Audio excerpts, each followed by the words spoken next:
ഇവിടെ അജിംസെ, ഇത് ഞാൻ തീർച്ചയായിട്ടും നിങ്ങളുടെ ചോദ്യത്തിന് ഉത്തരം പറയാൻ തന്നെയാണ് എന്റെ അതിയായ ആഗ്രഹം. അതിനു മുമ്പായിട്ട് ഒന്ന് രണ്ട് കാര്യം വാചകം പറയുന്നത് എന്താണെന്ന് വെച്ചാൽ, ഇവിടെ ഈ ക്രൈസ്തവർക്കെതിരായിട്ടുള്ള ആക്രമണം എന്ന് നമ്മൾ പറയുമ്പോൾ ഇത് അതീവ ഗുരുതരമായ ഒന്നാണ്. കാരണം ഇവിടെ ക്രിസ്തുമസ് ആണ്. അത് ക്രൈസ്തവരെ സംബന്ധിച്ചിടത്തോളം അവരുടെ ഏറ്റവും പ്രധാനപ്പെട്ട ഒരു ആഘോഷവും ദിനവുമാണ്. അത് നടത്താൻ പാടില്ല എന്ന് ശഠിക്കുന്ന ഒരു വിഭാഗം തെരുവുകൾ കൈയടക്കുമ്പോൾ തീർച്ചയായിട്ടും അത് എത്രമാത്രം നിർഭാഗ്യകരമാണെന്നൊന്നും പറഞ്ഞറിയിക്കാൻ വയ്യ. പിന്നെ രണ്ടാമതൊരു കാര്യം, ഇതിനെതിരെ നമ്മൾ പ്രതികരിക്കുമ്പോൾ തന്നെ നമ്മൾ ശ്രദ്ധിക്കേണ്ട ഒരു കാര്യം, ഒരു സംസ്ഥാനം, ഇന്ത്യയിൽ വളരെ പ്രധാനപ്പെട്ട ഒരു സംസ്ഥാനമാണ് UP. ആ സംസ്ഥാനത്ത് ലീവ് ക്രിസ്തുമസ് ലീവ് റദ്ദാക്കി എന്നൊരു വാർത്ത കണ്ടിട്ടുണ്ട്. അത് വാസ്തവമാണെങ്കിൽ അത് അത്യന്തം ഗൗരവം അർഹിക്കുന്ന മറ്റൊരു കാര്യമാണ്. ഇതൊക്കെ ലോകം ശ്രദ്ധിക്കുന്ന ഒരു കാര്യമാണ്. ലോകമെങ്ങും ആഘോഷിക്കുന്ന ഒന്നാണ് ക്രിസ്തുമസ്. അതിനിടയിൽ ഇങ്ങനെ ഉണ്ടാകുന്ന വാർത്തകൾ ഇന്നത്തെ കാലത്ത് വളരെ പെട്ടെന്ന്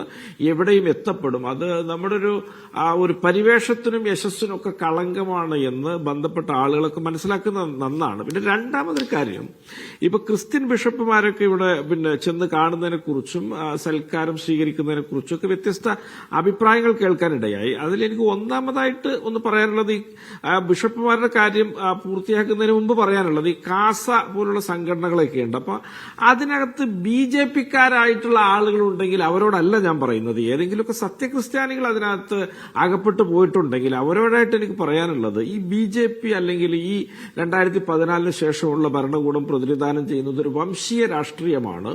ആ വംശീയ രാഷ്ട്രീയത്തിന്റെ സ്വാഭാവിക ഇരകളാണ് അവരൊക്കെ പുസ്തകത്തിൽ എഴുതി വെച്ച മാതിരിയുള്ള ഇവിടുത്തെ വ്യത്യസ്ത ജനവിഭാഗങ്ങളൊക്കെ.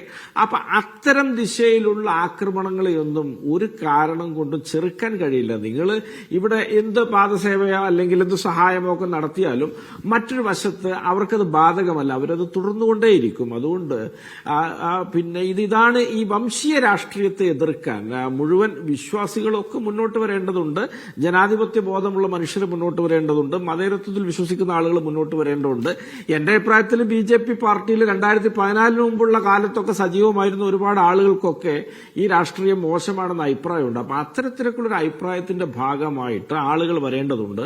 അതുകൊണ്ട് ഈ കാസ പോലെ ഇപ്പോഴും ഇതിനെയൊക്കെ ന്യായീകരിക്കുന്ന ആളുകളെയൊക്കെ കൈയൊഴിയാൻ യഥാർത്ഥ സത്യക്രിസ്ത്യാനികൾ തയ്യാറാകേണ്ട ഒരു സമയമാണിത് എന്നാണ് എന്റെ അഭിപ്രായം. പിന്നെ ബിഷപ്പുമാരുടെ കാര്യം, ബിഷപ്പുമാരെ സംബന്ധിച്ചിടത്തോളം അവർ സമുദായത്തിന്റെ നേതാക്കളാണ്. അവരെ സംബന്ധിച്ചിടത്തോളം അവരുടെ സമുദായത്തിന്റെ താല്പര്യങ്ങളും ഭാവിയൊക്കെ ഉറപ്പാക്കാൻ വേണ്ടി സാമഭേദ ദാനദണ്ഡങ്ങളൊക്കെ പ്രയോഗിക്കേണ്ടി വരും. കാരണം അവരുടെ കയ്യിലാണ് അതിന്റെ നേതൃത്വമുള്ളത്.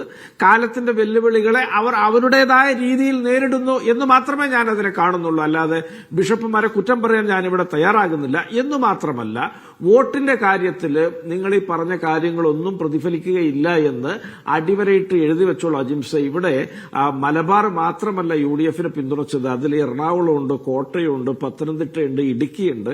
വളരെ ശ്രദ്ധേയമായ ആ ഒരു രാഷ്ട്രീയം കേരളത്തിൽ ഉരുത്തിരിയുന്നുണ്ട്. അപ്പൊ അതുകൊണ്ട് കേരളത്തെ സംബന്ധിച്ചിടത്തോളം എങ്കിലും ഇത്തരത്തിലുള്ള അപായങ്ങളെ തടുത്തു നിർത്താനുള്ള കൂട്ടായ ശ്രമങ്ങൾ അതെല്ലാ ജനാധിപത്യ വിശ്വാസികളും ഒരുമിച്ച് ചേർന്ന് നിർവഹിക്കേണ്ടതുണ്ട് എന്നുകൂടി പറയാൻ ഞാൻ എന്റെ അവസരം പ്രയോജനപ്പെടുത്തുന്നു. അത് പിണറായി വിജയനെ പോലുള്ള ആളുകളല്ല അതിന്റെ പ്രതിനിധികൾ. ഞാനിതിൽ അനാവശ്യ രാഷ്ട്രീയം കയറ്റല്ല, ഞാനത് വളരെ സ്പെസിഫിക് ആയിട്ട് പറയാൻ ആഗ്രഹമുള്ളതുകൊണ്ടാണ്. ഇനിയും ഒരു ഇടത് ഭരണത്തെയോ പിണറായി ഭരണത്തെയോ ഒന്നും താങ്ങാനുള്ള കെൽപ്പ് മതേതര കേരളത്തിനില്ല, ജനാധിപത്യ കേരളത്തിനുമില്ല. അതുകൊണ്ട് ഇടതുബോധമുള്ളവരും എല്ലാ മനുഷ്യരും ചേർന്ന് ഇത്തരത്തിലുള്ള വർഗീയതക്കെതിരായിട്ട് വലിയ ശബ്ദമുയർത്തേണ്ടതുണ്ട്. ഇത്തരത്തിൽ ക്രിസ്മസിൽ പോലും കടന്നു കയറുന്ന വംശീയ രാഷ്ട്രീയത്തിനെതിരായിട്ട് നമ്മൾ ജാഗ്രത പാലിക്കേണ്ടതുണ്ട്. ഒറ്റ കാര്യം കൂടി ഞാൻ പറഞ്ഞുതരാം. അതിൽ ഈ കാസയിൽപ്പെട്ടുപോയ ആളുകളോടാണ്. മുമ്പ് ഹിറ്റ്ലറുടെ കാലത്ത് ജർമ്മൻ നാഷണൽ ജ്യൂസ് അസോസിയേഷൻ എന്ന് പറഞ്ഞ സംഘടന ഉണ്ടായിരുന്നു. അതിനകത്ത് ഒരു മാക്സ് നോമാനും ബെഞ്ചമിൻ ഫ്രോഡ്മാനും ഒക്കെ ആയിരുന്നു അതിന്റെ നേതാക്കൾ. അവരൊക്കെ ഹിറ്റ്ലർക്ക് ഹല്ലേലൂയ പാടിയ ആളുകളായിരുന്നു ആദ്യഘട്ടത്തിൽ. അവസാനം ഹിറ്റ്ലർ തന്റെ ഇരകളെയൊക്കെ തീർത്തു തുടങ്ങിയപ്പോൾ ആദ്യം പിടികൂടിയത് അവരെയായിരുന്നു. അപ്പൊ ചരിത്രമൊക്കെ ഓർത്തിട്ട് വേണം നിങ്ങൾ യഥാർത്ഥ വിശ്വാസികളാണെങ്കിൽ ഇത്തരം കാര്യങ്ങൾക്കൊക്കെ ഇറങ്ങി പുറപ്പെടാൻ എന്നൊരു അഭ്യർത്ഥന കൂടി പങ്കുവച്ചുകൊണ്ട് ഞാൻ നിർത്തുകയാണ് ജിംസ്.